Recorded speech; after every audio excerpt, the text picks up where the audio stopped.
Wow, we're live and I am back in charge having a drink. Salute to the chat. What's going on, guys? It is Thursday night. It's outside the issues. Steelers are getting their ass beat by none other than those cranky Browns. But we got it. The show must go on. We got a special show for you guys tonight, and if you saw us down in Baltimore, you saw a little bit of a preview, but we've got a special show that we hope that you have fun with and enjoy. Sit back, relax, have some fun in the chat. But you know who's making his return? Yeah, that's right. What's up, Carson? You've been gone for so long, dude. I was on Monday. I had a show. It's called Modern Men. But if I'm not with you, I get lonely, man. I'm sorry. Hi. Hey, what's going on, Carson? Not too bad. We're going to have a great show tonight. I can't wait. We got Chris Barrett, Ben Compton, and Comic Intellect P in the chat. How are you guys doing? Hey. So we're going to have a great show. They're waiting. They can't wait to see what we have in store on the Comic Core. There you go. With that segue, we'll get this next guy in who knows a thing or two about the rhymes. This is the great legend, and I'm coming at you live from the Comic Core, outside the issues for forevermore, right, Carson? Oh, yeah. We always have a great time on Outside the Issues. This is the show that is, not so much about the comics, but all of the cool other stuff, the movies, the TV shows, all the other fun gems in pop culture. You're going to find them here, and we are so happy because we have all the way from the Carpathian Mountains, Transylvania Television's very own Gordon. Y'all ready? Yeah. Smooter! Man, what is up, Gordon? Great to see you. Thank you, sir. I mean, did you think you'd get that kind of the intro, man? I did not. I'm like the hype man. And man, we are so freaking hyped to have you here. Chad Carson, where's freaking Kat Wren? Because Kat Wren, humongous fan. Of course, you met her as Hell Girl in Baltimore, but maybe tonight you'll see the lady behind the red face paint. I don't know. Well, the first thing that happened was we got on Instagram, and I now am attached to her on Instagram. So I've seen every picture of her in every costume, and without. So she's now a familiar face on my Instagram feed. God, man. Well, that is so cool. And if you don't know this, she purchased a puppet from you. What's the puppet's name? She named it. Oh, it was it was a little spider. Really scary and creepy looking, and she was grabbing all of our shoulders and stuff with it. Lawrence. Yeah. So hopefully he'll make an appearance tonight. I mean, he's got you were the man that created old Lawrence, so he's got to show some respect and show some love to the creator. Yeah. It's those we call handy crawlers. I tend to name things generically, especially when we're selling stuff at conventions, because it's not up to me to put a name on it. I don't like to name the puppets because that should be the person who buys it. They're the ones who's going to be making the character. They're the ones who are going to be operating that thing, and they're the ones who are going to be putting their creativity on top of that framework. So I'd rather just, I just name them something generic. It's like this guy. Ooh, now who is this? I'll be selling some of these guys at the next convention I go to. He's just a little pink bunny, and I'll probably just call him Pink Bunny. Pink Bunny. That's what I love. Once those folks adopt the creatures into their own hearts, they'll give them the name, and that's how it starts. You know what I'm saying? And you only get those rhymes here, Gordon, from the Comic Core. Hearts. I love it. Well, that is freaking awesome. Giving the kisses to all the folks across the land. And Gordon, tell me a little bit about Transylvania TV. I've already been watching a lot of them on Amazon Prime. Golly, just tell us a little bit about the show. Let's see. I could do a deep dive. A long time ago, I went to my first puppetry festival, which was in Los Angeles. And I was lucky enough to be chosen to be in a writing for puppetry workshop that was conducted by Jerry Jewell. And if you are a Muppet fan at all, you know that Jerry Jewell was the head writer for the Muppets basically since the beginning. He was originally brought in as a puppeteer, but he just quickly got out of the puppet thing and started being Jim Henson's head writer. And went through that, did that festival. It was a revelation to me to actually be at an event where every conversation that you hear around you is about puppets. You have no clue. You know, it's like if Star Wars was something that you never ever heard about and didn't talk about at parties, and then suddenly you went to an event where every conversation was people talking about Star Wars. Imagine what that feeling is like. You know, you're a Star Wars fan, you've been into Star Wars your entire life, and suddenly you meet your tribe. And that was quite a thing for me. I kept up with Jerry. Jerry and I got to be pretty good friends. And there was a point where the Muppets were bought by Disney. And they announced that they were going to be casting understudies for some of the characters. And I thought, oh, okay, why not? I'll go try out. Because.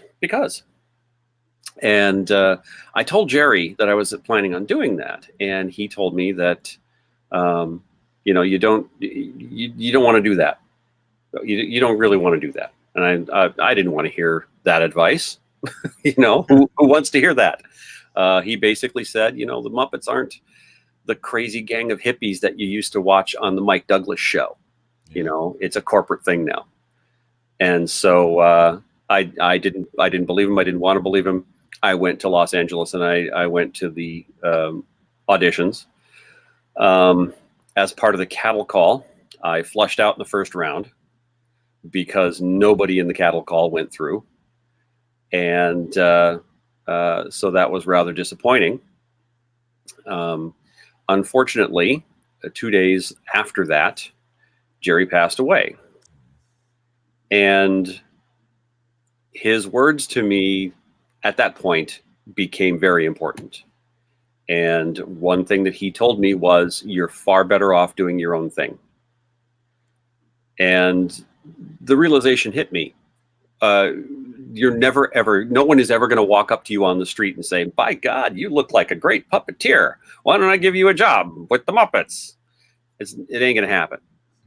So I just had to do it myself. Wow.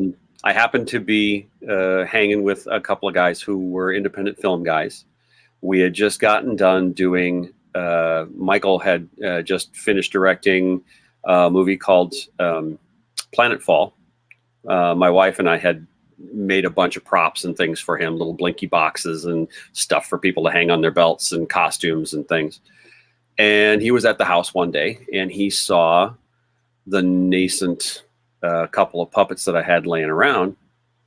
One of which was Furry Ackermonster from the show that became Furry, and the completely naked form of Count Le Shoc. He had no clothing, and he was in the process of being built. I was just exercising my skills and trying to make a vampire puppet. And he said, "So do you ever think about doing anything with the puppets?" I'm like, every damn day, man. Every day. But I'm not a lighting guy, and I'm not a film guy, and I'm not a camera guy, and I'm not a sound guy, and I'm not a, you know. And so he brought the people that he knew that were that, and we started kind of working on this concept of what do we do for puppets and monsters. Something that a lot of people don't know is that Furry, the original character, his name was Stoner. I called him Stoner, and that was kind of where he started at. When he became a Yeti for the show, he was just an orange monster before. He developed into a different character, and so Furry has some kind of ghostly cousin named Stoner floating out there somewhere. Maybe we'll write him into a script someday, and then Furry can play 2 roles.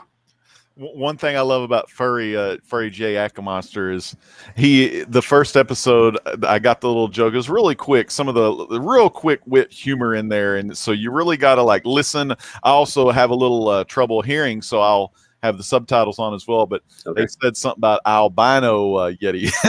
He's like that albino Yeti. And I loved it because that was so cool. And it like, just explained, why he is an orange furry monster.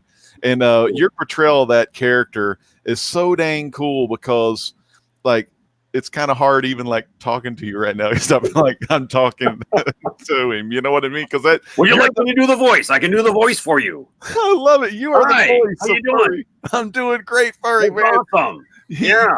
I tell you, dressed in my flesh suit. Your flesh suit. I'm not a furry. I'm a fleshy. I liked how you also said you exercised. The puppet and kind of like exorcised and then exorcising demon.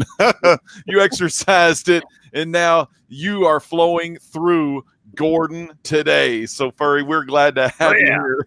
Wow, man, so freaking awesome. Gordon, do you have some other favorite characters that you love on Transylvania TV that you like and stuff? They're all kind of my babies, and what's great about it is when we started, I don't know if you've actually seen the pilot. We originally did a half-hour pilot, and it stunk like a pilot. It was pretty slow, and we were just hammering away trying to get all of our our exposition out of the way and explain everything, and try and make sure that the audience was following along our oh so clever plot. And when we did that, we really had no clue who these characters were, where they were going, what their motivations were, any of that. We just knew that we had to have a bunch of monsters and they had to be funny and doing jokes. And we tried physical humor, we tried word humor, and in all ranges. We tried classic setup jokes with, hey, why does chicken cross the road kind of, and then it was, oh, we've got to follow the rule of threes, it has to be, 3 things, and then you change at the end and then it's funny, things like that. We tried everything. And what it finally came down to was somebody read an article at one point that from the guys at Mystery Science Theater. Mm-hmm. And somebody asked them in this article, how do you determine what you're going to use? What jokes? What's funny?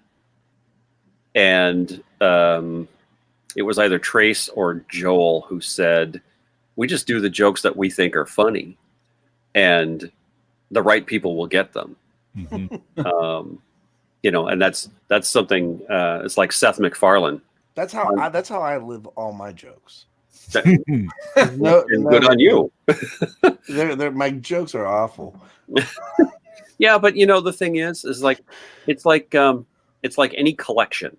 Mm-hmm. When you collect things, 2 is not a collection, but when you get 3 or 5, it starts looking cool. I mean, my wife and I talk about those stupid little push puppets, mm-hmm. the things with the little base, and you push them, and the character just goes. Yeah. Those are kind of dumb, but if you had a wall covered with those things, that would look really cool. Well, if you're talking jokes, 1 or 2 dad jokes, but if you got somebody who can reel off dad jokes and keep them coming, that's when you got respect. Mm-hmm. See, I just was named to CEO of the farm today. Ah, that's a dad joke. See, I don't know. That was so bad. The damn crickets aren't even chirping. So, Gordon, you bring up a good point. I mean, obviously, you can see behind Carson, he has a vast collection of comic books. Yeah, Legend. He collects his Fantastic Four and his video games, and What do you collect? What do I collect? Yeah. Dust. Actually, there are many things. I'm a horrible collector. One of my biggest collections, and this is something I never even mentioned to you, was Playmobil. The German toy set Playmobil. Back when I had just graduated from high school, I got a job with a local toy store. And I did too, but we'll tell that story later. This was one of those toy stores that carried all the high-end type stuff. So, F&B dolls and Stife teddy bears and, that kind of thing. And they actually hired me in because I knew about Japanese robots. Oh, nice. So this was in like the mid 80s when the Japanese robot, like the real, Japanese robots were coming over and being imported. And so they, I was a young guy who knew about Japanese robots, so they hired me. But one of the things that happened when I started working there was I rediscovered Playmobil, and I had some as a kid, but then it was like, oh, they got knights and castles. That's pretty cool. I'm gonna have to get pirate ships. I want to have to get some of that too. And before too long, I was spending my entire paycheck, getting my 15% off at the store, but still, loading up on Playmobil toys. I love Playmobil. Just remembering some of the Playmobils that I would always see when I would go in the mall or look at the KB toy stores or in the windows where they had the Western ones, because I love just some good Western action where the cowboys were going against the Native Americans. Almost back in the day, though, it was cowboys and Indians. Oh yeah, I loved all that stuff because it was so cool. It's really funny to look at the Playmobil cowboys and Indians, especially the Indians, because the Germans have no clue. Yeah. It's like they there's totem poles and teepees and like all these different, every tribe in one tribe is basically what it came down to, except for the Eskimos, which were a separate set. Yeah. But yeah, I see we got another person joined us here. Awesome. Hi. There she is. She is. Hi. How are you doing? I'm good. Sorry, I got stuck in traffic like a crazy person. No, that's okay. Who did you bring with you there, Kat Wren? So this is Lawrence the puppet. There he is. Of course, this is one of your creations. Yes. And one of the weird things that I cooked up. he's fitting in pretty well here at the Figures Be Care household. Awesome. I'm glad he got a home. Trying to fight with the cats, though. I feel like that gal on TV who does the dog rescue. You've got the puppet has a home now. It's a forever home. He's got a good home. We need some of that kind of background music. You put that background music, I start tearing up when they start showing them dogs on television. Sarah McLachlan. Yeah, Plays dry in the house. You need to do that with that. You need to make a video with that, Gordon. Like have the puppets like out in the cold. I mean, in cages. We actually a couple years ago we shot a pilot for a sitcom here in town, and the gal who was in charge of that, she wanted to do it. It was basically a Greg the Bunny sort of thing. I don't know if you remember Greg. I remember Greg the Bunny. I remember Greg the Bunny. All about puppets and people living side by side, and the main idea behind the show was that the main character was a bad puppet who had been arrested and was serving out his community service by being the star of a kids show. And so, when he was on screen, he was supposed to be all happy and bright and sunny, but when he was off camera, he was back to his bad boy self. And as one of the promo things that we did for the show, we actually did one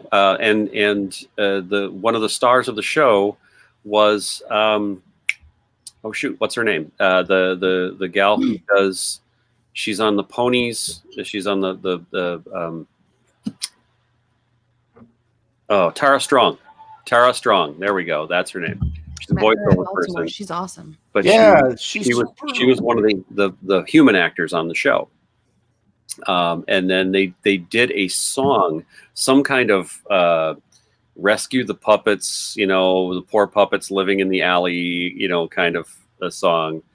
And we were shooting some stuff for it, and it was winter. And they stuck us in a dumpster.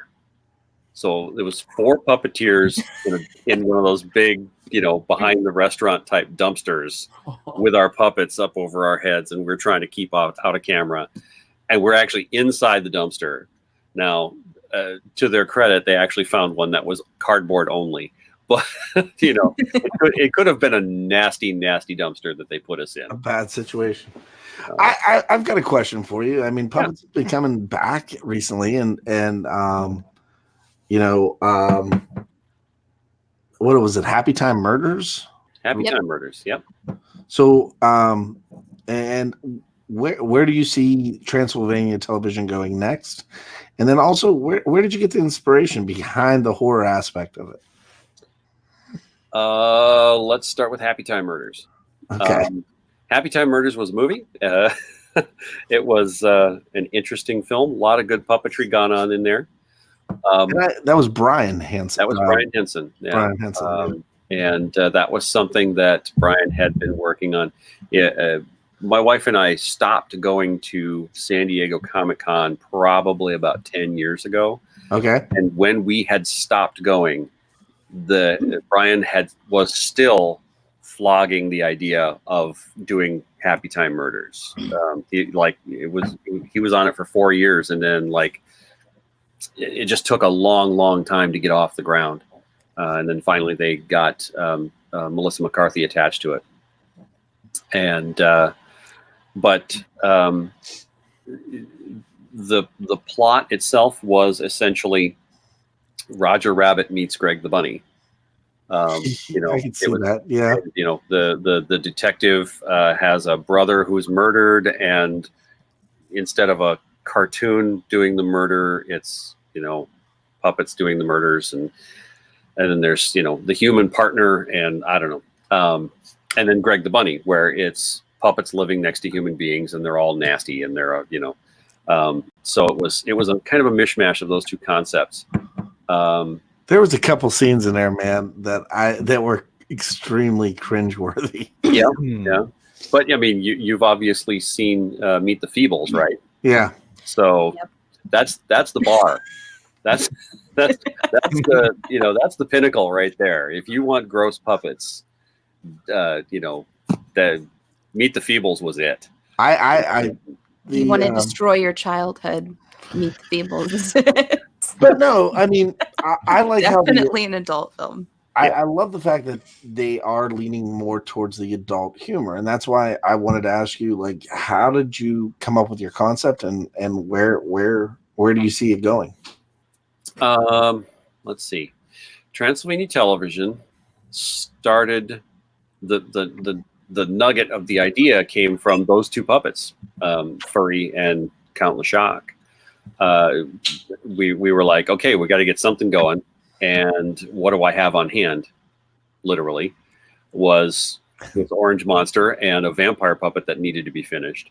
Originally, Count Le Shoc was supposed to be a Lugosi type vampire. He was going to get the black hair with the widow's peak and the whole deal. But I ended up the day that I put his teeth in was the day that I decided that he wasn't going to be a Lugosi vampire, because when I put him in, they were just a little too close together. Mm-hmm. And I looked at it and I went, if I put hair on him, he's going to look completely ridiculous. I mean, really, he's going to look wrong. And I kind of looked him over and I'm like, he's bald. He's kind of got bat wing ears. He'll make a good Nosferatu instead. Yeah, that's what I was definitely thinking. And so, and in fact, if people can see on the screen here, our 5 windows, directly to my right on the screen is a little tiny bit of Count Le Shoc in the background on the thing. So we just started coming up with ideas. How do we get a vampire going? what kind of plot can we cook up that's going to have legs, that's going to have, and that's a weird thing with puppets. What kind of storyline can we tell? There you go. What kind of story can we tell that has opportunities for us to do what we can do best, which is, do funny jokes, maybe do some parody type stuff, and just interesting but wide open enough that we can keep plumbing that basic story. And so where originally my concept for the show was that Le Shoc was going to wake up after being at a particularly good 1970s party. Mm-hmm. And suddenly he realizes he's been asleep for 40 years and the Transylvanian government has taken over his castle and turned it into a public access TV station. And so they cut a deal to say, okay, you can stay, but in order to stay, you have to earn your keep. So you have to be like a horror host, which is the ultimate insult for a real vampire. You have to do wraparounds for crappy old horror movies. Somebody new. This is Mark. More people. Is he another puppet of yours? Is that? Yeah, I mean, she's really always got his hand up his ass. Really? Okay, if that's how you puppeteer, keep the day job. Really? Right? All right. So I've got a question. I got Gordon here, who's a pro. We got Lawrence over there. Why don't we have a conversation between Lawrence and the Pink Rabbit? Ooh. Lawrence doesn't talk. Well, Gordon, does he talk? Hey, that's up to the puppeteer. I'm not the one. The rabbit talks. Oh yeah, the rabbit talks. I like the rabbit. I love the rabbit. You asked me to open my mouth, rabbit. and I'll talk. Oh yeah. You want to know secrets? Oh, I'm sorry. Oh, secrets. Secrets. Lawrence is a little upset with me right now. Why? I just said the rabbit was cute. I see Lawrence. He's right there. Lawrence is right there on the screen. There he is. Hi, Lawrence. So, teach him sign language. All right. I guess. Secret? You want to know a secret? Yeah. Let's hear a secret. I'm not wearing any pants. Neither is he. So Gordon, you and I talked a little bit, and you said you're a big Flintstones fan. Yes. So I love the Flintstones. Have you just like in your own time? Have you ever created, the Barney or Fred? Not as a puppet. The script that we're doing, the script that we want to do, actually has a cold open with a Flintstones cartoon parody, and it was something that I wrote. Something I realized about the Flintstones cartoons is when something happens exciting, and by God, they're running towards the door, right? They're running out of the house. Mm-hmm. What happens? Well, you hear their feet hitting the ground, right? But then it's like lamp, window, couch, lamp, window, couch, lamp, window, couch. I love it. And I realized, isn't that a glitch in the Matrix? Yeah. It just keeps repeating itself. So I wrote a short script about Fred picks up Barney to go to work, and Barney is looking all like tired and sagged out, and Fred's like, "What's wrong? What's going on?" He said, "Fred, you realize that there's a lot that's wrong in our world, right? I mean, humans and dinosaurs didn't live together." And Fred's like, no, that's nothing. That's just ignore that. Forget it. It's not a thing. But Fred, we're losers. We're total losers. How is it that we happen to be married to the two hottest babes in Bedrock? Oh, no. That's no big deal. But before you know it, Agent Smith appears in front of the car, and they come to a screeching halt. And he says, "We need to have a discussion, Barney-o." And then there's like a cascade of green cave drawings. Yeah, oh, I love that. Happens. And it's Now- the Matrox. The You, Matrox. You actually you guys did a viewing thing with Night of the Living Dead, right? Like on a web series once. We've done lots of intros. Okay. It's highly possible that Dwayne did a Night of the Living Dead intro. Yeah, it was on, I think it was on your. It might have been on a YouTube channel or something. I found. Yeah. I was just wondering, like, how do you guys? What are you guys doing as far as like the copyrighted materials? Is it because of parody that you can get away with some of the things, or? Yeah.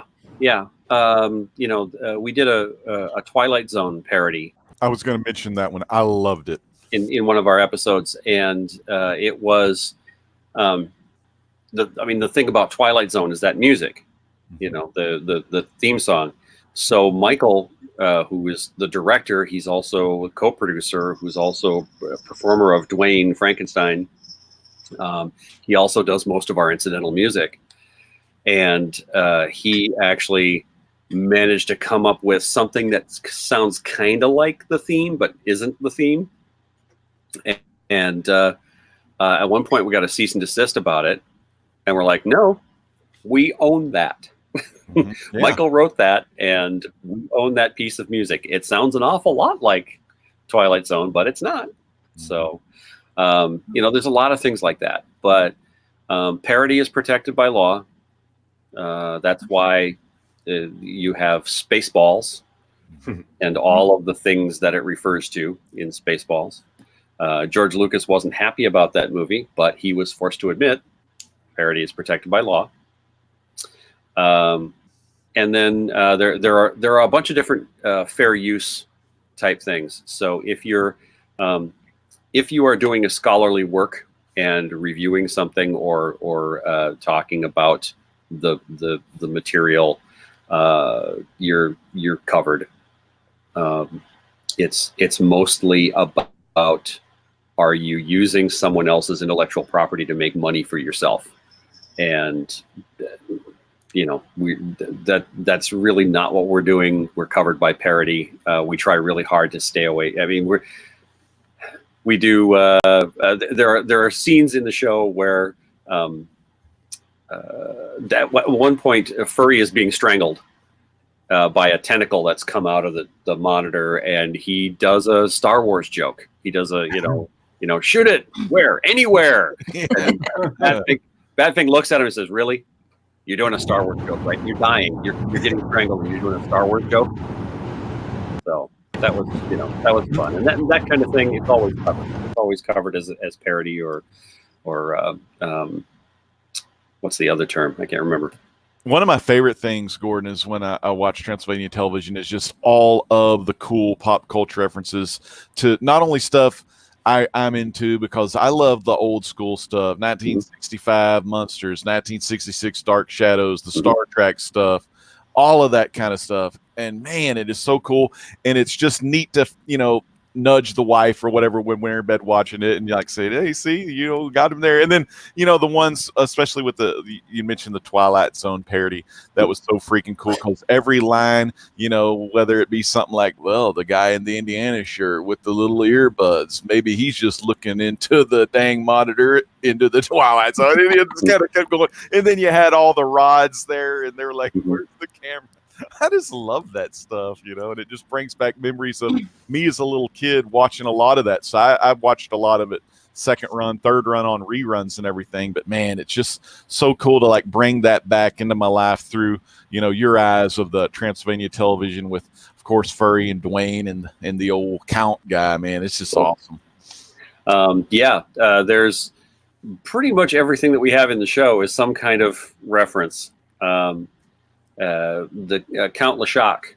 Count Le Shoc is actually, his name comes from Michael, who a long time ago they used to do a live kind of horror host thing where they'd show a public domain movie, and they had a couple of characters that they would bring out live and do like a horror host thing live for you in a theater. It was called Atomic Shock Theater. Wow. So Count Le Shoc. Giving some love to the old school there. But what a lot of people don't know is Count Le Choc's first name is Voldemir. Voldemir. Oh. And that we got from Jack Palance. Jack Palance's real name is Voldemir Palanchek. Wow. So, deep dive, and we pull it from everywhere. We just find something, funny and cool. And of course, Furry is named after Forrest Ackerman.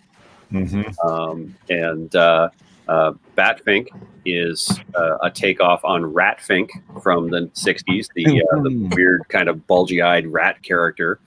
And he's kind of modeled after, I'm trying to remember the car guy. But Batfink is a car nut, and so we tried to model him after, Ed Roth. Okay, Daddy Roth. I like the gypsy from the I think it was the 1941 Wolfman. Mhm. For every man's pure and heart says his prayers by night, may become a wolf when the wolfbane blooms and the autumn moon is bright. I love that gypsy because she was freaking classic in the Wolfman, and then Frankenstein meets Wolfman.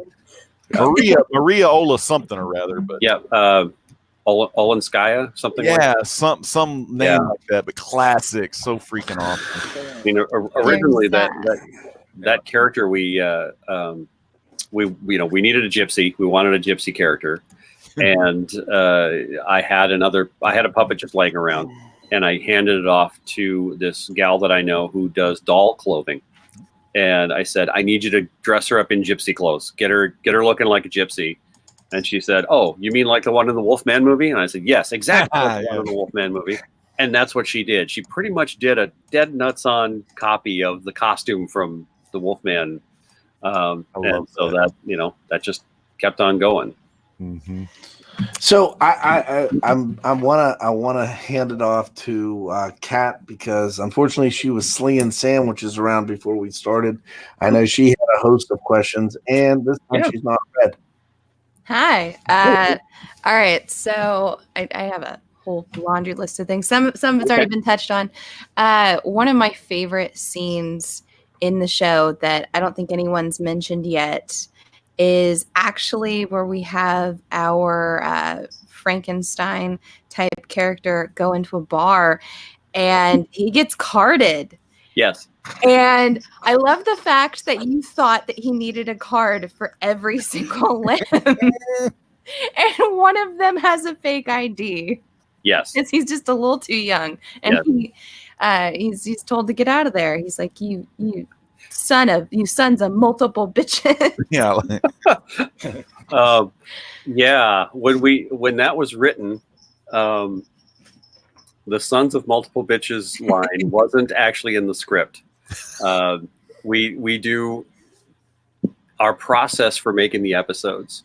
We would usually get the script maybe on Thursday, and then Friday we'd all kind of try to digest it, and then Saturday we'd show up at the studio, and while the crew was getting the room set up, we had a little tiny studio.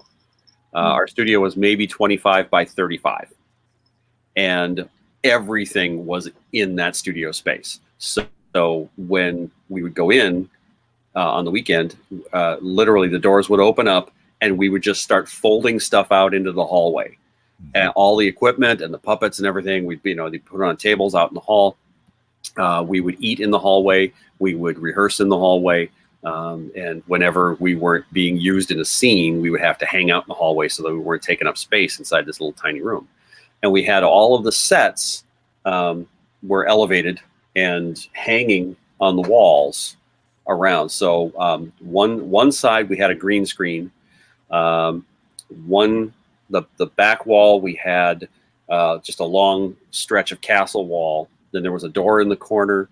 Then there was a kind of a bump out door. And then beyond that was Count Le Choc's office.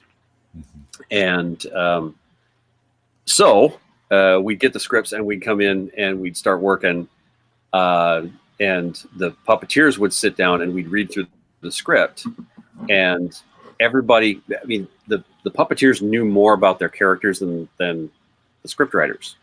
So when we'd get jokes, we'd tweak them and say, well, Dwayne wouldn't exactly say that. And if he did say that, it would come out more like this. Or, Furry is referencing something here that I don't even know what it is. Can we insert something else that's just as, cliche or referencey? And that usually was how it went. That particular scene with the bar, all of those bar scenes we shot long after we shot all of the station stuff, mainly because we got a friend of mine worked at a editing studio in Minneapolis, and he said, I'm training some people in on new equipment. Would you like us to edit a bunch of your stuff into half-hour shows? I'm like, absolutely. Free editing. That's like $70,000 worth of, free stuff. Mm-hmm. So in order to tie a bunch of our old sketch material together, we decided that what we wanted to do was add in like a way for the gang to decompress after work. And so we came up with the Freaky Tiki because everybody loves a tiki bar. And, how weird can you get if you want a monster bar? Oh, there's a kitty cat. Hi, kitty cat. This is Jean. Jean's probably over here to attack Lawrence. Oh, so. That's all right. There's a call. So we started. We came up with the bar thing, and we suddenly realized, it's a bar, so we kind of need a bartender. And I just went to the puppet closet and went, who's in here? What do I have? And there was a puppet that a friend of mine, Andy Hayward, built. And what it was kind of a weird purple copy of Furry. Mm-hmm. And I was like, okay, this is too much like Furry. I need to do something to him to make him a little different. So I kind of outfitted him with some mandibles and gave him extra eyes. And he kind of became the weird purple spider roach monster. He's so cool, though. and then he became our bartender. And so Charles, the guy who does Count Le Shoc, he just happened to be the one that was available to be that puppet at that time. Mm-hmm. So, we just turned to Charles and said, here's your guy. Make him go, do something. And so he gave him the pseudo New York accent, and and then when it came time for him, he actually had to go and physically grab Dwayne and kind of drag him off screen. Charles was ad-libbing and came up with the come on, you multiple sons of bitches, the multiple bitches, or however he said it. Yeah. And there were many, many times when takes were almost ruined by the crew laughing, and that was one of them. In fact, the worst guy for laughing at takes is our sound guy, and that's the worst thing you can have, because the sound guy laughing he knows that he can't do that. Violence of your sound technician. So there you go. The longest winded explanation of a joke ever. Oh gosh. Nice. I know we've already touched on it, but throughout the references, a good story bears repeating. Come on, let's go. The references to pop culture are spectacular. There's a huge running joke of other iterations of vampires in pop culture, especially around Le Shoc. I know there's a moment where Le Shoc and another character are having a whole back and forth, and you just see his skin is just glistening. He's like, "Oh my God, it is so beautiful." He's like, "Actually, it's 1,000 tiny explosions. It's quite nuclear." Yeah. Yeah, that was we decided that everybody needs to make fun of Twilight sooner or later. Except if you're making fun of Twilight to a person that used Twilight as an inspiration to redesign a character in a comic book. Don't do that. It won't go well. I laughed when he was like, Anne Rice, Christian, 20, now she's sitting in the pews, and there's 20 pews all separated, and they're like, no one likes her. And then it goes on into that Twilight when he's at F yet or something like that. He's like, who's that? This Shirley Twilight. liar. Sucker. Something like that. I love that stuff. And it's Count Le Shoc is still very, very random. It's amazing the things that he knows and the things that he doesn't know. We decided that he was very much a Luddite at some point, and he knew nothing about computers. And so that whole there's a whole sketch of him with a brand new computer and Furry trying to teach him about computers, and then later on, or maybe it's before that, Count Le Shoc tries to teach Furry about writing letters, and Furry has no clue what a letter is. What's a letter? You mean a font? What are you talking about? And Le Shoc is like, what are you talking about a font? What is a font? And back and forth. So that there are two completely different eras that do not understand each other, and it made some good comedy. Old 400-year-old vampire trying to relate with a Yeti who knows all about the newest technologies is just epic. Hey, if you guys don't mind, I do have. I'm sorry that I stepped away. I had a. Hey, sounds like you had one too damn many.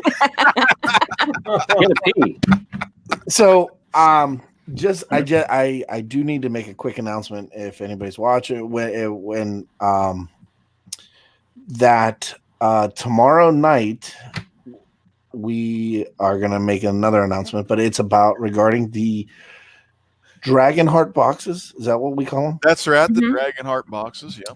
So JD and Gordon, if you didn't know, one of our members, Paul Midwest Comic Man, his 7-year-old little daughter Mora had open heart surgery 2 weeks ago, and the community came together as a whole, and they 100% donated. They helped raise the funds.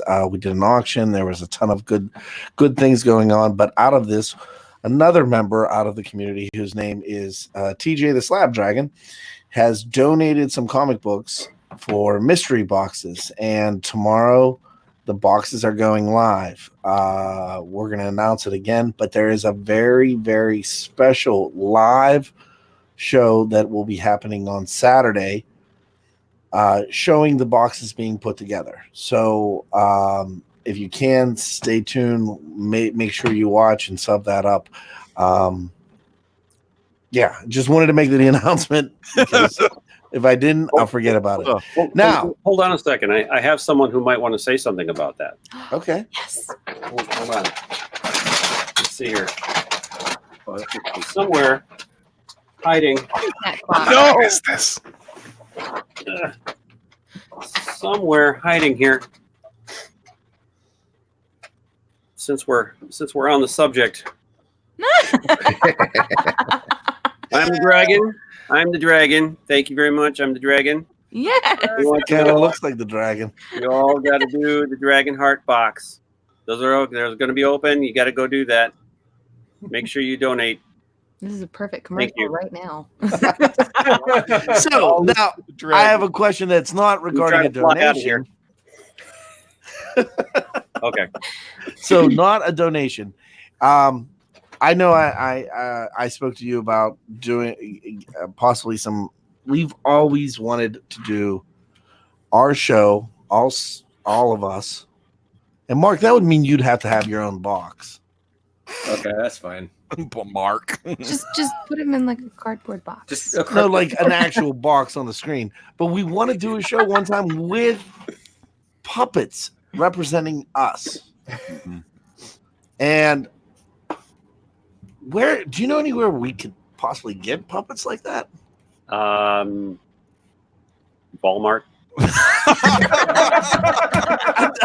They call me Captain Seven because I was trying to throw you a bone, brother. They have a really excellent custom puppet aisle at Walmart. It's amazing. Or nothing. He's talking about the Puppet Forge. The Forge. Well, yeah. I was trying to throw. Yeah. He's saying me that out here, man. Good stuff there. Carson, where's Carson? Where's Like Carson? him. I'm just waiting for Jean Grey to pounce Lawrence down there. He's really trying. Normally, I have to hide him because she does try to attack. She is staring right at it. No. I'll protect you. You're okay. So, Gordon, we're gonna. Pray. Do you want to take a second to plug the Puppet Forge? Sure. Yeah, I do puppets. Most of the time, what I do is puppets like you've seen on the broadcast here, and those I sell across the table at conventions. I also have an Etsy site that, boy, I should have written it down because I don't remember the URL. But if you go to Etsy and you look for the Puppet Forge, it'll probably crop up. And also, I do custom puppets. The custom puppets are a lot more expensive than the across the table ones, so that's something to be prepared for. But if your viewers are interested in having a custom puppet made, I will certainly be happy to put together a bid. Most custom puppets start around $800 and go up from there. So that's professional television quality puppet. So, what color puppet would Legend be? What color? Yeah. He could be whatever color he wanted. If you had to make a puppet, I loved Guy Smiley. I'm a humongous Sesame Street fan. I still got. Well, I've got some Sesame Street merch around. I got some Funkos up here. I got Super Grover. I got all kinds of little things because I love Sesame Street growing up and just fell in love with those characters. And my mom read the books to me. And so, what do you think of that? It's 50 years old now. God, I know, it's so cool. I follow them on 50 Twitter, years. and they've been showing a lot of the memories and stuff like that. But one of my favorites was old Guy Smiley, just the real long face, the yellow, the black hair, the game show host.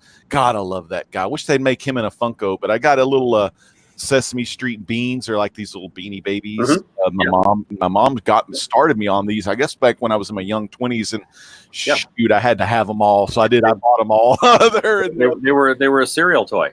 Yeah, and they were cereal box. The mini ones. They had the mini ones, but I got the full ones, the big ones at the stores. But I love that stuff. But anyway, I don't even know.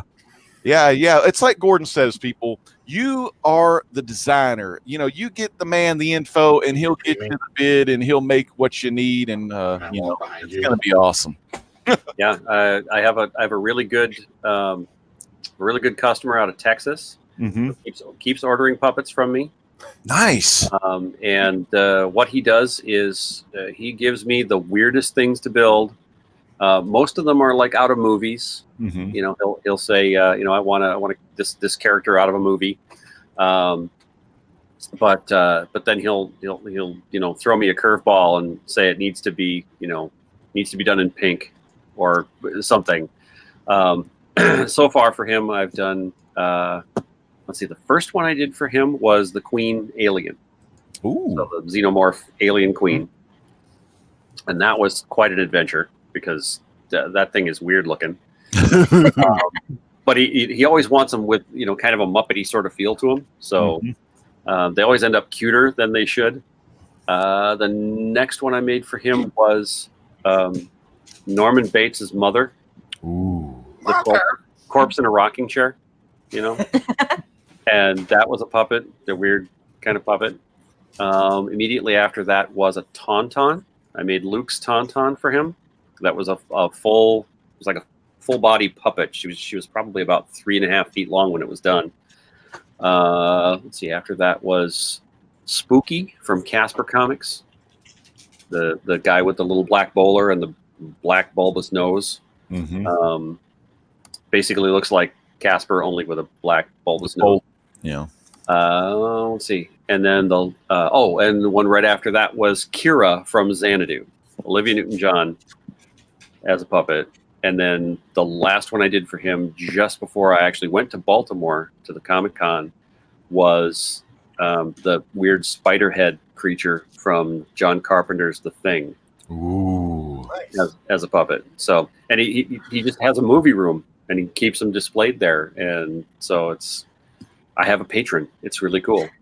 That's awesome. I do got a question for the group because this is where we kind of give our reviews on a couple things. And I want to ask you, are you, Gordon, is there anything that you're watching currently that's out?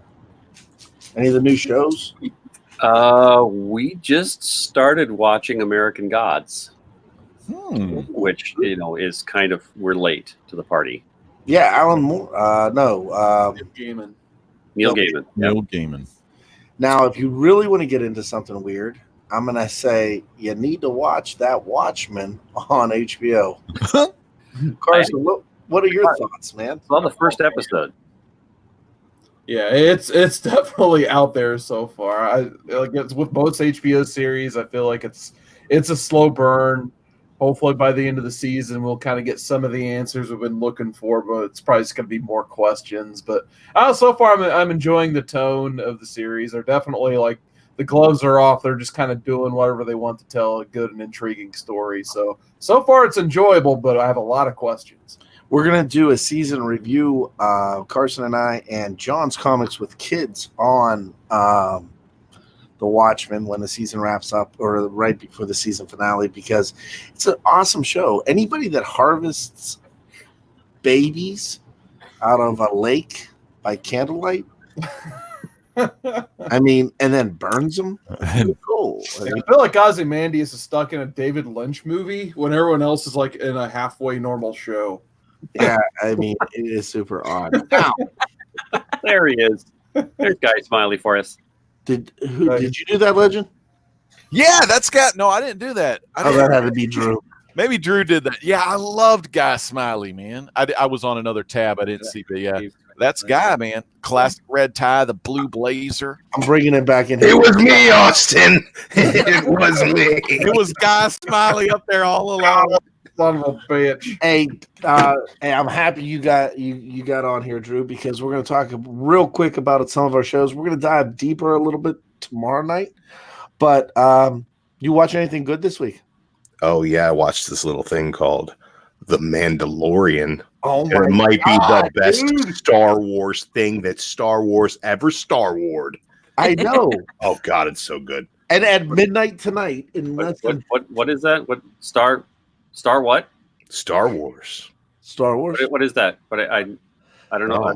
You don't have to know about it. He Gordon. knows what's Just watch The Mandalorian, and you'll not need to watch anything else because it's the best thing they've ever done. To give up my geek card to you guys.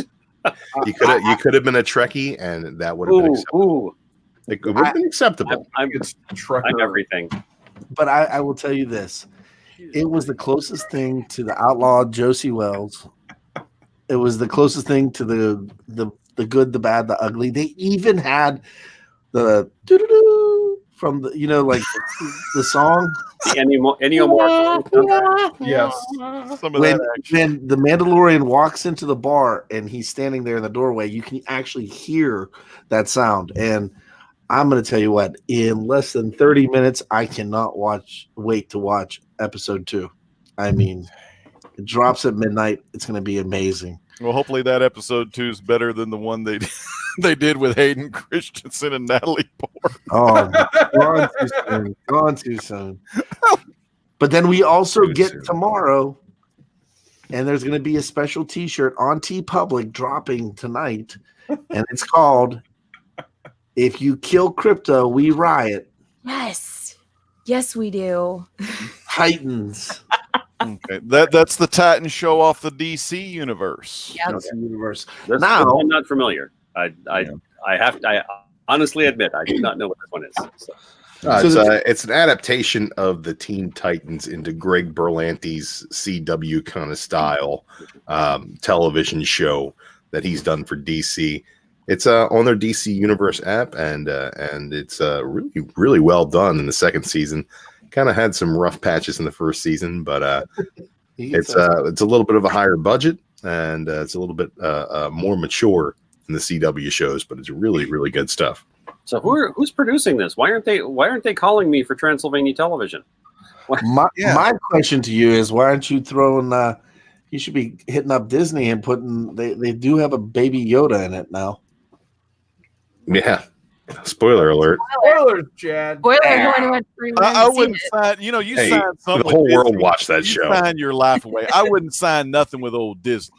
I'm a big fan of this great artist, a great creator himself, Don Rosa. He did a lot of awesome Uncle Scrooge, Donald Duck comics. And man, Disney stole all of his damn ideas and turned it into damn DuckTales. And Don Rosa didn't get a dime because of Disney. I don't trust them. I know they own a lot of stuff and all, but I don't trust them. Don Rosa was a guest at our local comic book convention several years ago. Man, and my wife at the time was collecting original art sketches of Cleopatra. She would just go to the artist and say, I'd like you to draw Cleopatra, whatever that means to you. Could be Cleopatra 2025 or whatever. It could be, Cleopatra Jones, whatever, or the classic, Egyptian princess.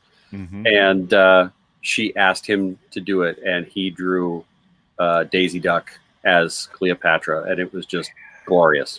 So that is freaking awesome. I got one to show you real quick. This is a print that he did.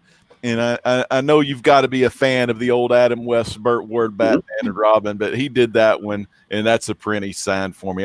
I love that guy. He's so cool. Every con he goes to that I go to, I always try to make a point to chat with him for a while and hang out with him before, because when we get those exhibitor passes, of course, I caught him and he was talking. We talked about 10 minutes, but I could tell he was ready to go shopping because he likes getting a lot of Golden Age comic books. So I didn't want to hold him up, Very cool.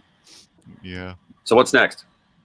I've been watching nothing but Darkwing Duck since the the Disney Plus app dropped. I watched The Mandalorian, and then it was like, I'm going to watch Darkwing Duck, and every single episode is a glorious send up. But it's only season 2. Oh yeah, well, you know what? It's enough. I've been watching Black Lightning, Arrow, Flash. Some of that those. Watchmen's been good. We talked about that a little bit. Watchmen. God, I need to watch. I've got to watch some Watchmen. I haven't seen that. I feel like it really earns the name. You're missing out on the life, the wonderful world according to Jeff Goldblum. Oh no, I watched that. I'll tell you, when the sneakers. The first episode was all about sneakers. I cared nothing about sneakers going into it. Coming out of it, I didn't know that sneakers had conventions. I didn't know that SneakerCon. Kids spent $18,000 on a pair of sneakers. What? 18,000. Some guy dropped. Either way, that's a lot for shoes. Yeah, way more money than I'll ever drop on a pair of shoes. So it could be $1 billion. Who knows? So, I'm sorry. No, I there's rumors that they're bringing the Flintstones back. Is that true or not? I think it's true. But the last really solid thing I heard was that it was Seth MacFarlane. Yeah, who was working on it, but then he was disconnected from it somehow, and I don't know, but I'll be happy to watch it. It'll be interesting. I just don't want them to put that little green dude in there. Gazoo. Yeah, he bought great Gazoo. He's the best part about this. He's like, hello, dumb and stupid. Yeah, but it's like, hello, dummy dumb. One thing they're doing on CW, and I think it's gonna be in 2021. They're bringing some Dark Shadows to CW. I just hope it's not as bad as that Johnny Depp thing. That was free. No, that was awful. It's gonna be very Twilight. Well, I watch Riverdale. Riverdale. Riverdale's pretty good. Yeah. It's my guilty pleasure. It's so bad, it's good. That's the thing is Riverdale was always teen drama. It was just in print. If it's more fun than it is if it's more Buffy than it is Twilight, I think it'll do just fine. Yeah. Heck I yeah. think you you're watch- missing out because it's probably going to end up being Vampire Diaries, and it's going to be for all the teen girls. Well, at least it'll have an iteration of Barnabas somehow. Well, heaven forbid it be written intelligently. He can't be dumber than Archie Andrews is on Riverdale, so he's got that going for him. Carson, what are you looking forward to? I have a cat trying to. She's trying. I don't know. Everything's kind of already. I guess episode 9 is it now? Star Wars next month, finally. Oh yeah, yeah. Mm-hmm. The end of the Skywalker Daisy Ridley saga. Yeah. The death of 3PO. Yeah, that was kind of sad. I watched the trailer today. I went and saw Doctor Sleep today. How was On that? that trailer. Really? Like it was. I probably give it like a 6 or a 7. Like it would probably would have been okay if they just decided to make a Doctor Sleep story instead of a Shining sequel. But you could, like, toward the end of the movie, I feel like, there's some big Hollywood Warner Brother producer sitting there like, we need to see Danny in the hotel. We need to see him with the axe. We need to see him limping around. We need to see him do this, that, because it was in the original show. We need to see room 237. And it just felt so forced at the very end. Whereas, like, the beginning and middle, well, not necessarily the beginning, but most of the beginning and the middle wasn't too bad. But once they started integrating all the Shining stuff into it, that's where it got a little forceful, and you could really tell that, the producer was doing the storytelling instead of, a writer or director at that point. Hey, Gordon, I have a question to ask you. I have an answer. Let's see if they match. How did you guys come about and get picked up on Amazon Prime? Well, that's actually a very convenient thing for us. What happened was, somewhere along the line, we met someone who is what's called an aggregator. And an aggregator takes smaller television shows or properties and puts them all together, aggregates them, and creates a package out of them, and then shops them around to different platforms. So not only are we on Amazon Prime, we're on Tubi TV, we're on Hoopla, I think. Okay, that's the library thing, isn't it? Yeah, I mean, we're available in libraries across the nation. We are also available in prisons across the nation. That's awesome. It's always good to have a captive audience. Yeah, so we're on a lot of different things, and Amazon came along with that package. That's kind of their heavy hitter that they use to sell the idea of aggregating your show. For us, being on Amazon is actually a great deal because Amazon carries a big cachet with it just in their name.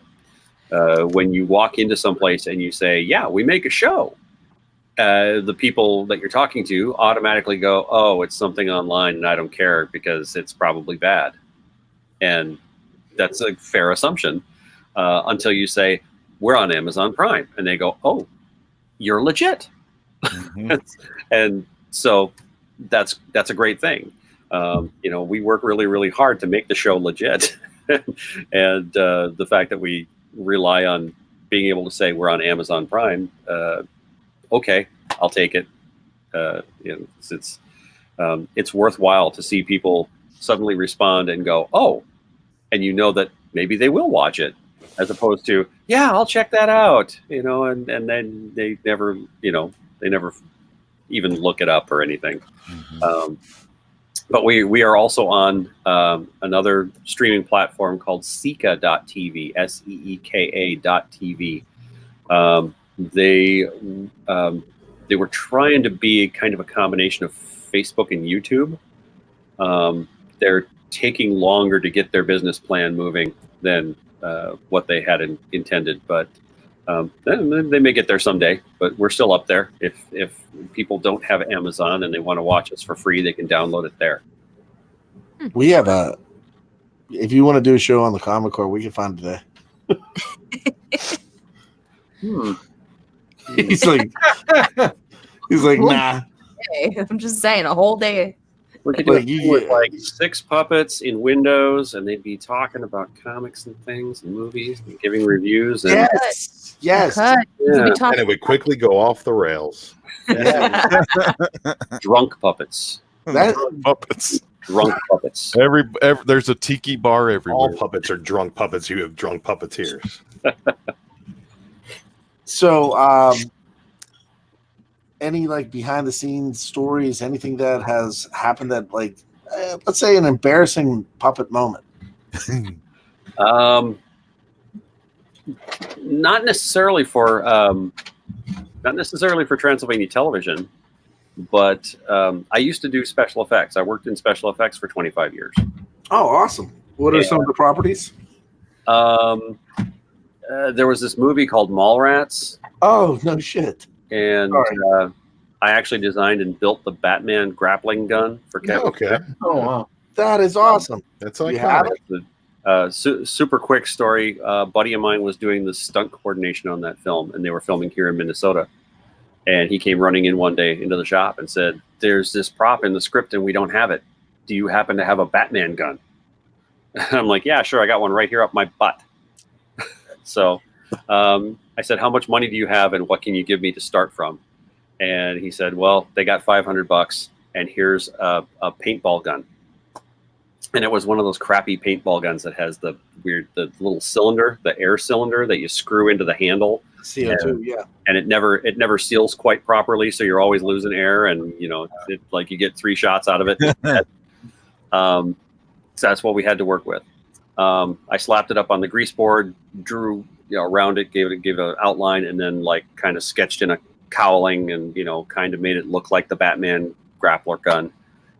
And we made a basswood cowling, and we cranked it out in a couple days. And they used it for the film. Then, where was I headed with this story? I don't know. But anyway, so yeah, I did that. Also, I made hats for the Ziploc Finger Man. Ziploc bags. wow, yeah. Man. yeah, I remember Finger that. with 2 dots and a little smile. Yeah. And they would put little tiny hats on top of his head, and he would "Hi, I'm Finger Man, and I'm a fireman this week," or whatever. It would. You're all probably too young to even remember that. I remember. No, I totally definitely remember that. I remember it. We just look very good for our age. I mean, Okay, cool. Me too. Well, Uh, we are, but whatever. Cat and But Mark the, are over there like, what finger man? I don't know, but it sounds cool. I was a little kid in the playpen. My lady across the street at my childhood home, she babysitted me during the day, and my grandmother also babysitted me during the day. And they were like, put me in the pen because at 1 o'clock Central Standard Time, Days of Our Lives was coming on. Hope, Bo Brady, Prince Alfonso, Peter Legend. Bell. Legend, And did you hear the news? Those were the commercials. Oh, That little Ziploc Finger Man guy. Legend, did you hear the news? What's the news, man? The cast of Days of Our Lives were all released from their contracts, and they stopped recording. Oh, it was finally, it They went got enough shows to get them they've got enough shows in the can to get them almost to the summer, I think they said, because they A filmed lot so of them, far ahead. a lot of them, they just quit doing the old soaps, and Man, I used to watch Days of Our Lives with my mother when I was homesick. Marlena the Demon and everything. Yeah, I saw watched all that it in nonsense. college, I'm not gonna lie. What's Yeah. that? Now, are you guys shooting right now, or are you guys taking a hiatus? Are we shooting Transylvania right now? We are not shooting right now. Really, what we have on our plate is a couple of different things. We've decided that we're going to move into doing some more social media type things, Oh, mainly because since we've been out of production for so long, we've kind of seen a little slip in the number of people following us. So we need to build that back up again. I'm telling you, Comic Core will blow you up. We'll take you to a whole nother level. So we'll probably end up doing some episodes of activities with Dwayne. the activity. And things like that. Things we can do relatively easily that look like programming that's on the station, Yeah. and do that. So that's going to be probably in the near future, maybe early on next year, I'm thinking. We also have a massive script that is in first draft. Long time ago, Michael and I started talking about the idea of doing a like a Cannonball Run type script for the characters. So car race with monsters, puppets, that kind of thing.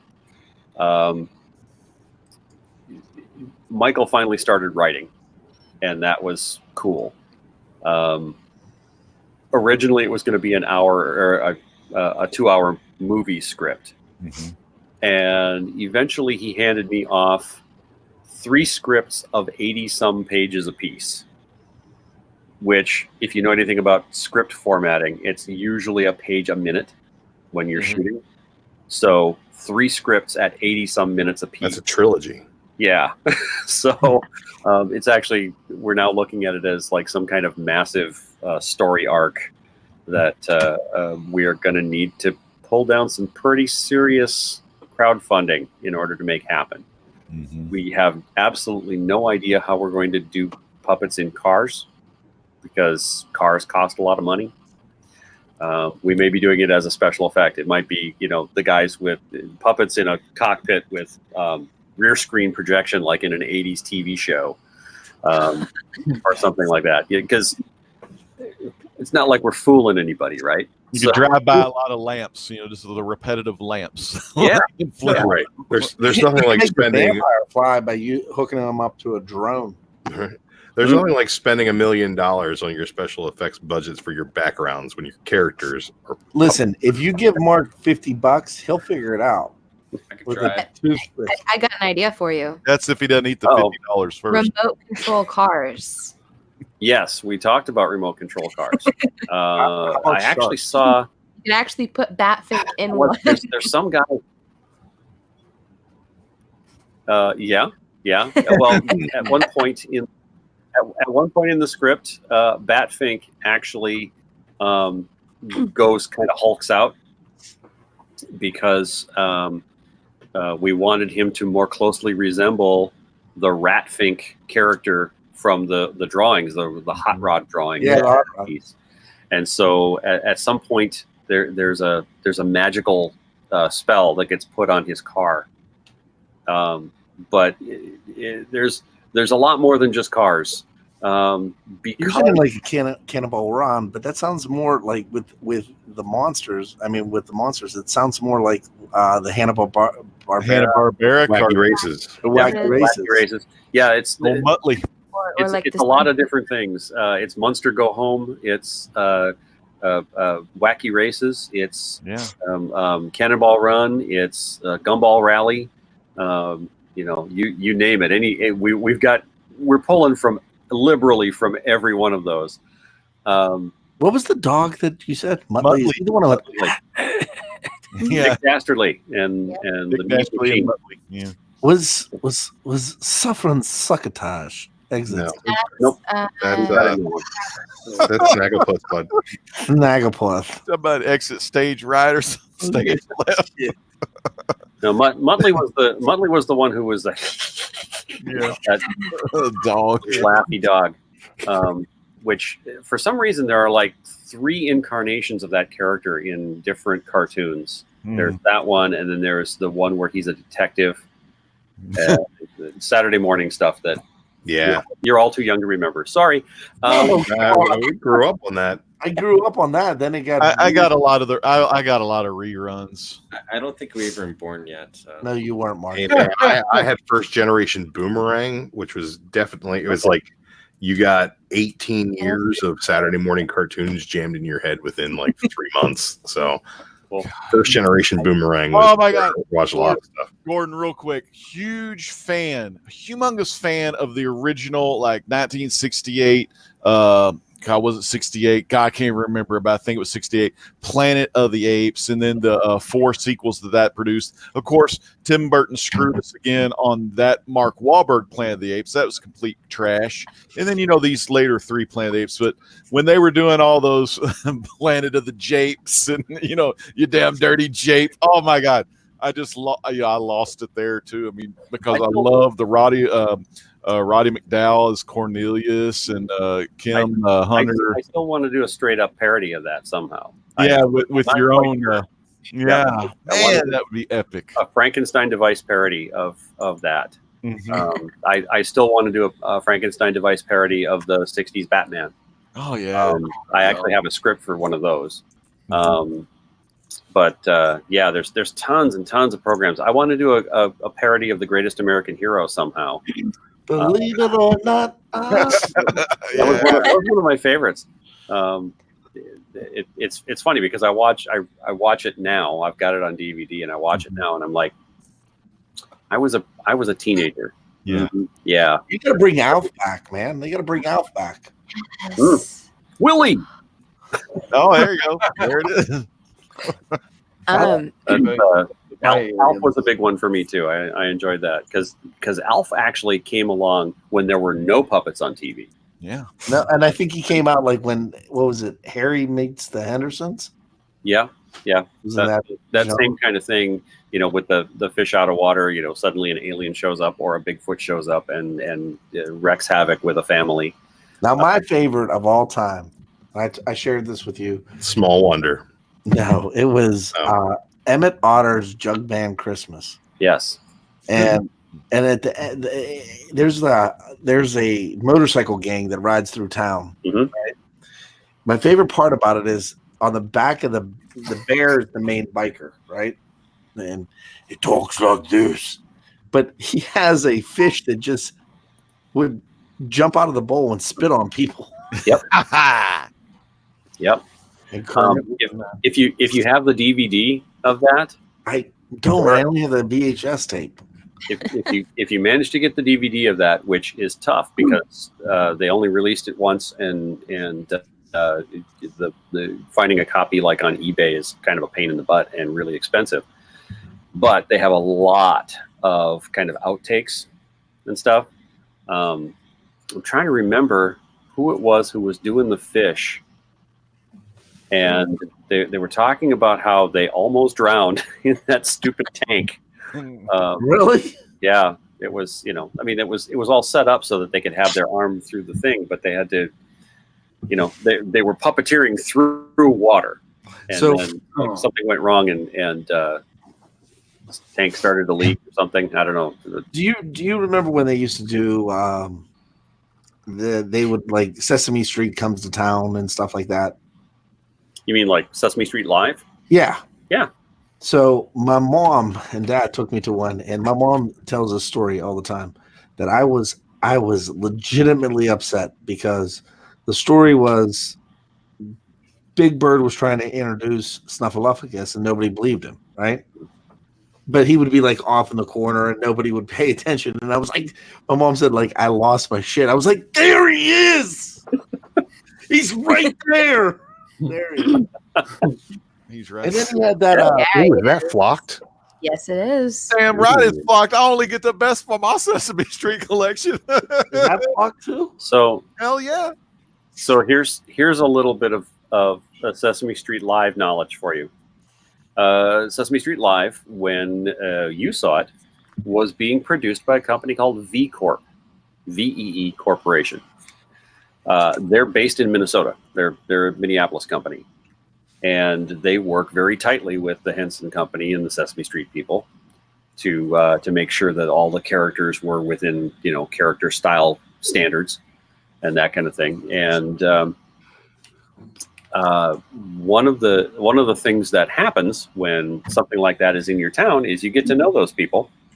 And so when people retire or leave working from the company, they usually have a big box or several bags or a full closet full of stuff that they've kind of taken home from work. Our good friend Furry Ackermonster is actually built from misdyed honker fur. Oh, that is sweet. What? I got a big bunch of honker fur from a friend of mine who had ended working there. And that was I decided that I was going to start experimenting with building puppets, and Furry came out of that. His head was basically just a ball with a mouth, and the rest of him was kind of a bag like Cookie Monster. Mm-hmm.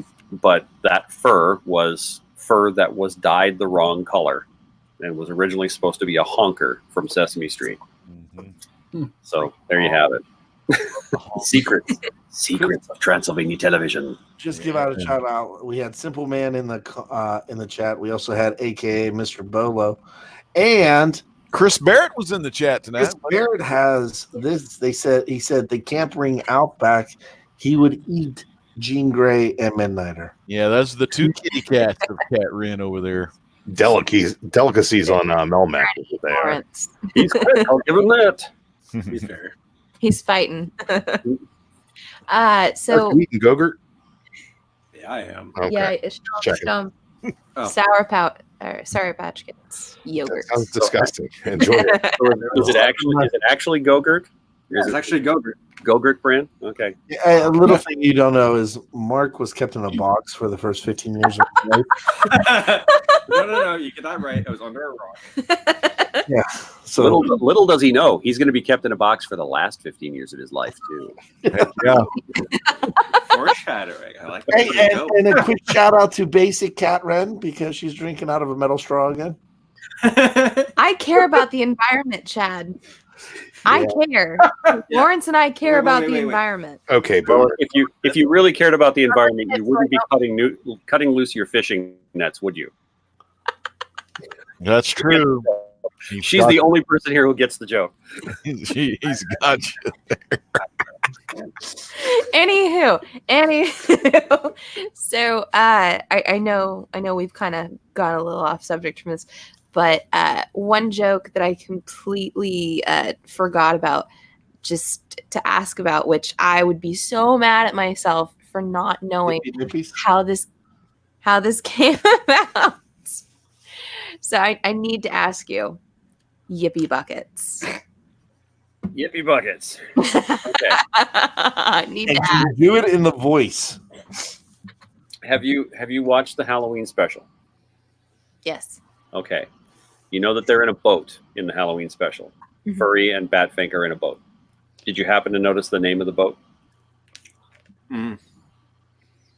No.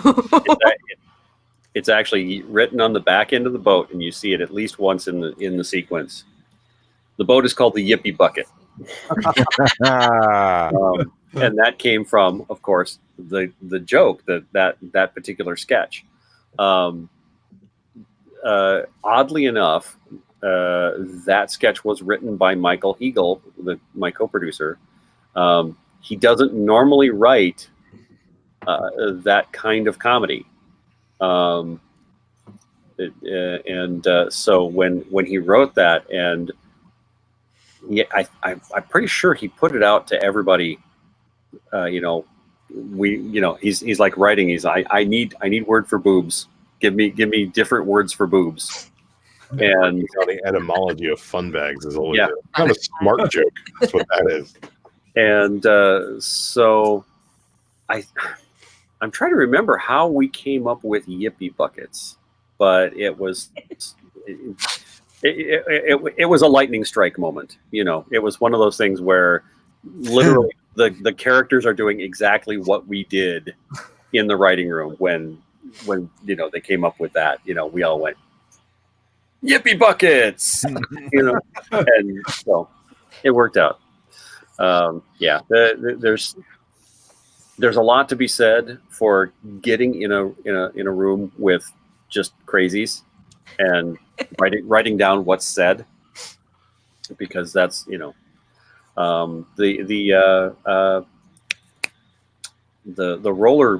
roller girl sketch where Furry is trying to get tickets to the roller tickets.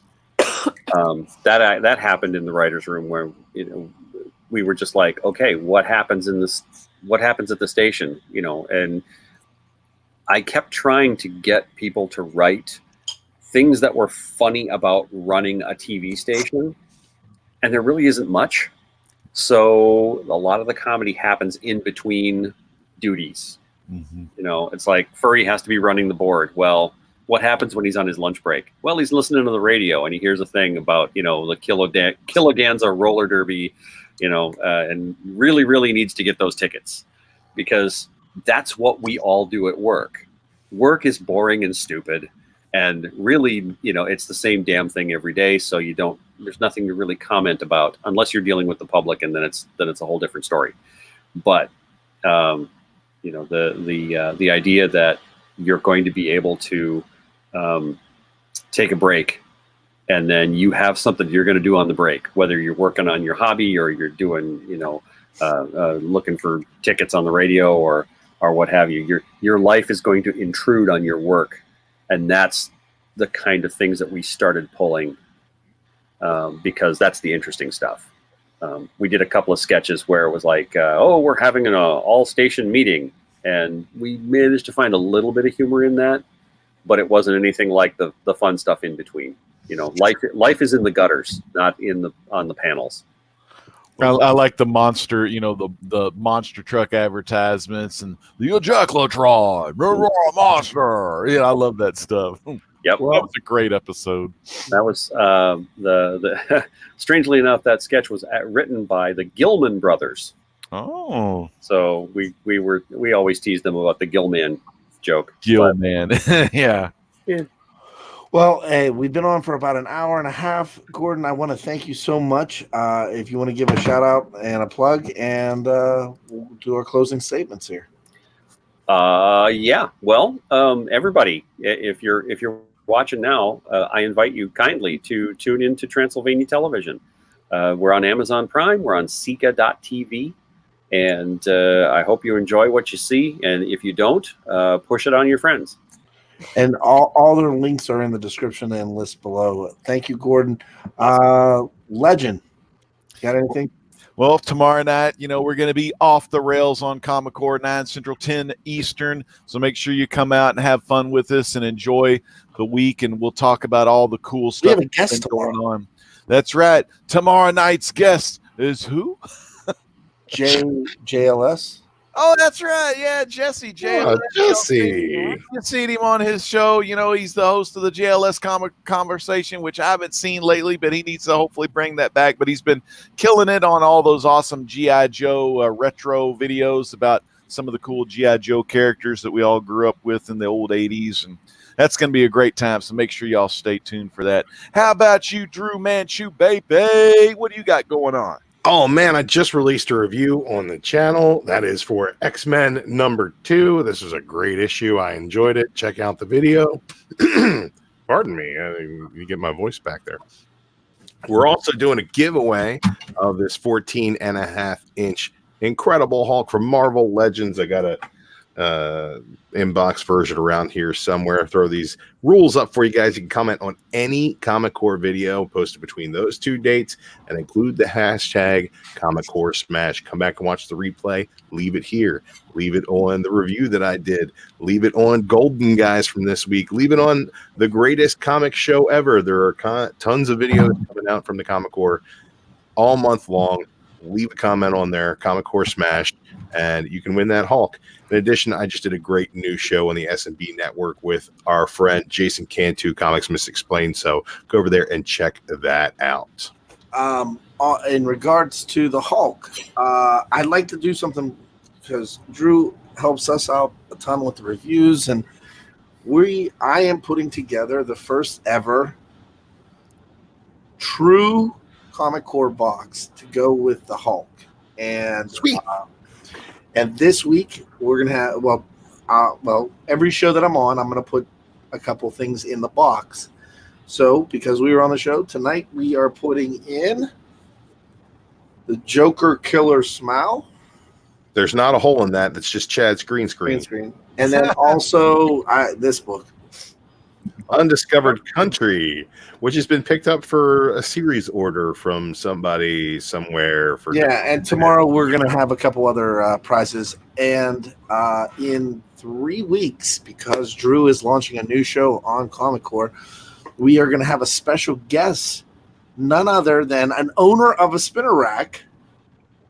Ooh. Pixel Dan will be joining us and going to be joining Drew on his new action figure show, which is going to be Sunday nights, right?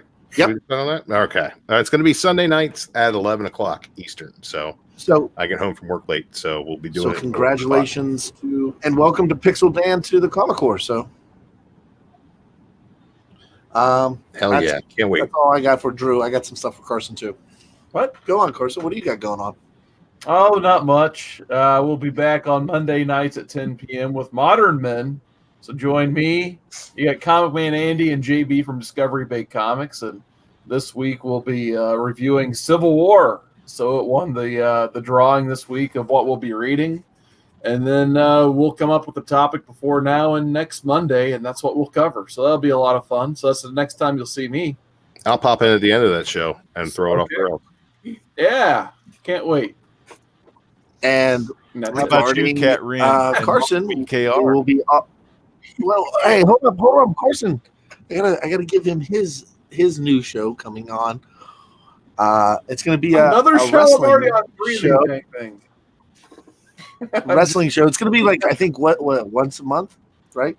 Yeah, that sounds right. Legend, what was it called? The Six Pack Challenge, player.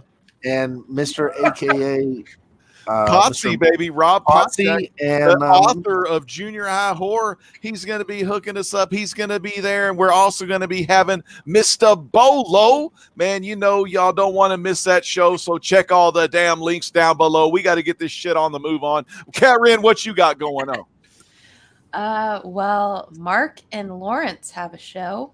Yeah, outside the box 2 times a week. No, not the name of the show. Behind a bar. Mark. Oh yeah, get the title straight. It's BKR behind the bar. Oh dang! I'm not a bartender, but I just throw whatever into a ball jar. And then we're also going to have a very special outside the issue next week, which will be our Thanksgiving special, and we're going to be watching some terrible movie. Yeah, we are. I'm going to be asleep with a belly full of turkey by the time that show rolls around. It's I'm next going to week. be honest with you. It's next week, man. I'm going to have leftovers. That's like 2 weeks. No, Thanksgiving's in 2 weeks. Yeah. We're doing it the week before Thanksgiving. I'm going to eat a bunch of turkey next week anyway. Okay. But it's Santa Every Claus Thursday is turkey day. Damn it, Drew, you always got to be trouble. Come on. Damn it, Drew. Will you stop? All right, guys. With that being said, I love you guys all. See you tomorrow night. God bless. Good night. Lawrence, tickle my ear, dude. Oh my god.